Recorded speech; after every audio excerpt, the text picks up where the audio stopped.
I really appreciate the opportunity to be in the same room as so many people I've read their work, so it's great to hear them and see them speaking. Thank you.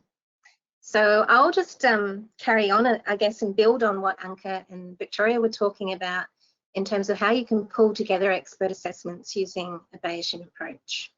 First of all, I'll just acknowledge country. Griffith University acknowledges the traditional custodians of the land in which I'm meeting, and we're all meeting, and pays respects to the elders past and present, and extends that respect to all Aboriginal and Torres Strait Islander people, including Indigenous people worldwide. If we're talking about combining experts, the Bayesian framework can help in two main ways that I'm going to be talking about today. The first way is where you combine experts with actual data. So perhaps you have an expert and their opinion tells you some facets of reality, so that's represented in the lower left there. And the data, when it comes along eventually, could encompass the expert's view. So in that case, that's how Victoria and Anka were talking about experts, is kind of acting like a proxy for data, which may be available now or later. Sometimes, however, you do get experts coming along who can add into the mix and give further information, which you cannot get from data that is easily measurable. It's more like an expert would behave in terms of bringing together information using their kind of judgment to weight information in terms of how important it is, or being able to discern which information is really important. And we often don't put that kind of effort into things. They're able to do that more quickly than a data collection exercise. So a Bayesian framework is a natural way of combining expert knowledge with empirical data because it provides has a mechanism where you capture prior information or the current state of knowledge before you look at the empirical data. So the example I'm going to look at is one on bioregionalisation. So this is a process that's been going for 20 to 25 years. It's very well established. You have a bunch of experts in Australia who get together. They look at maps showing topography, which might be the how hilly or the valleys, where do they exist on the far left. Then you'll have the vegetation classifications across the state of Queensland. So this is Queensland towards the northeastern part of Australia. And then you might have information about soils. This is a map of pH. The experts then get together and they'll be discussing how that information can be used to delineate regions in an area. So what they've been doing for these few decades is coming up with using psychological pooling approach, where they develop a consensus and they come up with lines on a map that differentiate these regions. Now, the Bayesian updating approach acknowledges that perhaps the expert knowledge is just a starting point, and then tries to bring data into the mix. So if you gradually bring the data in, you can see, and you put a little bit of weight on the data, you can see that although the north and the south and the far eastern regions of southeast Queensland are retained, there's a bit of mixing up happening. The data really destroys the structure that the experts have imposed on those sub-regional boundaries. And as you add more influence from the data, you see that this breaks up a lot more, but these areas to the north, the east and the south are retained. Until finally, if you only relied on the data and you ignored the experts completely, you'd be at the far right situation here, and it doesn't really look like a very helpful picture in terms of identifying subregions. So in this way, you can understand, using a Bayesian framework, in terms of how much you're weighting the expert knowledge, the prior, how that affects your data analysis. So if you rely only on the experts, you're at one end of the spectrum, or you can rely solely on the data, and then the Bayesian kind of approach allows you to integrate both sources of information, and it allows you to gather sudden or gradual shifts that may occur where the experts and the data have some interplay, where if you have more information from the data, it will shine through, or vice versa from the experts. So both experts and data are contributing useful information in this context, and the Bayesian analysis clarifies what has been learnt. So it's focusing not on a prediction, but more how you've changed your understanding of what the bioregional descriptions are, their means and the covariances amongst all the bioclimate variables within those regions. Because underneath all that, there is an actual model-based clustering, which is quite complicated, and I haven't really revealed that to you. So there's a reference there, some work with some ecologists. Thank you. So the second kind of way that Bayesian analysis can be used in combining expert knowledge is where you only have expert knowledge. So suppose you have, say, 3 different experts in the room, and you want to combine their assessments.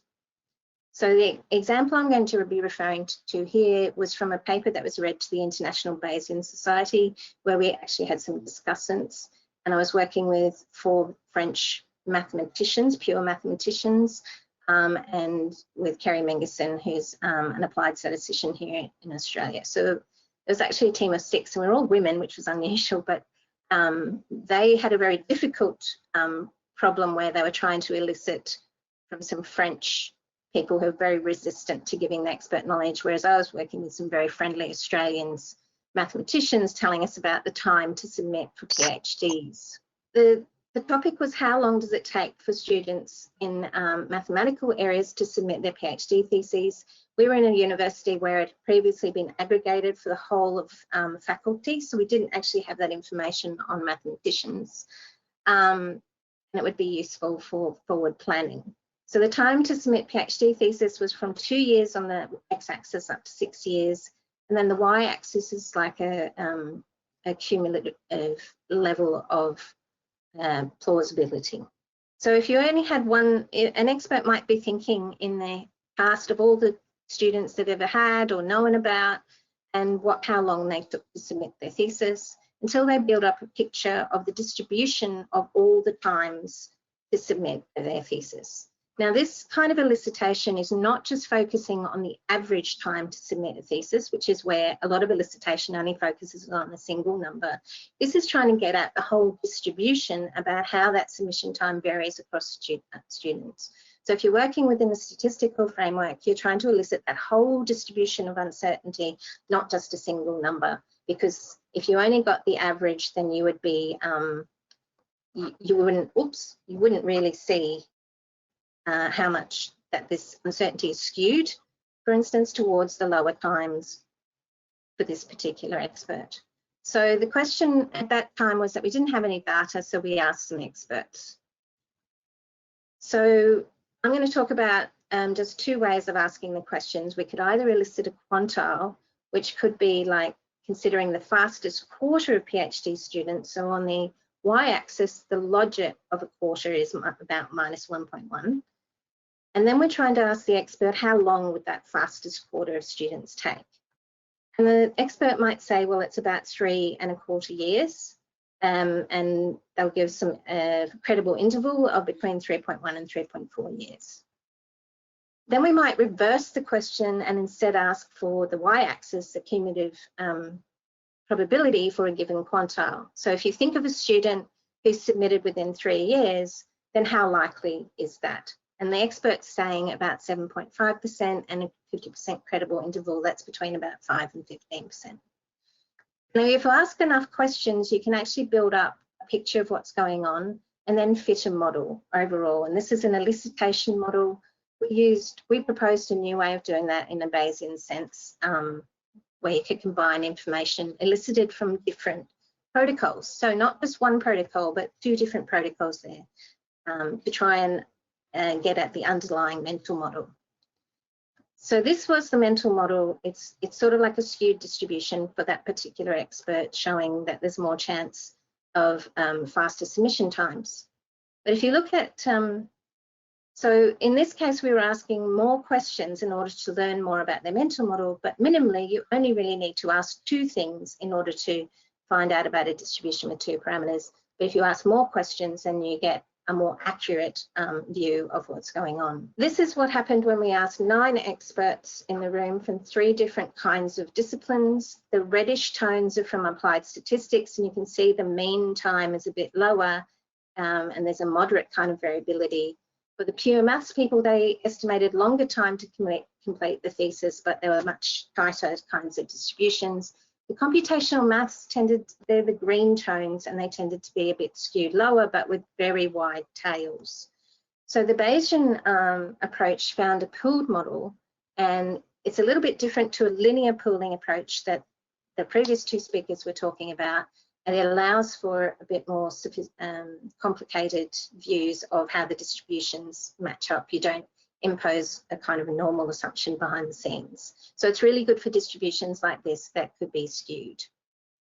So the Bayesian hierarchical model was actually really extensible. I'm not showing all the details here. It enabled us to really focus in on a particular expert, asking them questions from several different protocols, different ways into understanding what they know. But it also then allowed us to aggregate across the experts and also between experts within disciplines, so the 3 different kinds of maths. And that work was funded by the French group and met at risk and my QUT postdoctoral fellowship, which is quite a while ago now. So just in summing up, tailoring elicitation and aggregation of expert knowledge can acknowledge that experts, what they know is valuable either just alone or in the context of stats modelling with data. And the Bayesian framework readily accepts expert knowledge via informative priors, or it allows you to treat expert knowledge in a different way in terms of accepting wider definitions of probability. So in terms of fine-tuning, there's the work that I'm doing at my university, which specialises in more behavioural and social sciences, is qualitative approaches to doing elicitation. So instead of treating an expert like a data provider, they're actually a person with very complicated kinds of processes under the hood, and how you unpack that using qualitative techniques is where a lot of my work is now going. Designing expert and data collection has been what has been funded by external agencies. They find that very useful to gather the expert knowledge to help inform data collection. We've also done a lot of work with different PhD students on how you define the conceptual framework of what you're doing in science, the model structure, and then how you clarify the uncertainty is always a very big challenge, and that's work we've done on specific projects. Then, of course, there's what questions do you ask, and that hints at what stats you use under the hood. So there's some references there for people who need them. Thank you. Thank you very much, Samantha. Thank you. So I hope Samantha, do you want to kind of mention the silence time for the veterans? Yeah. So in Australia, we also recognise Remembrance Day, that we call it here, to recognise those people who've paid the ultimate sacrifice for their loved ones, their families, their countries, and people all around the world, depending on their beliefs. And so we just do a minute's silence in order to recognise their sacrifice.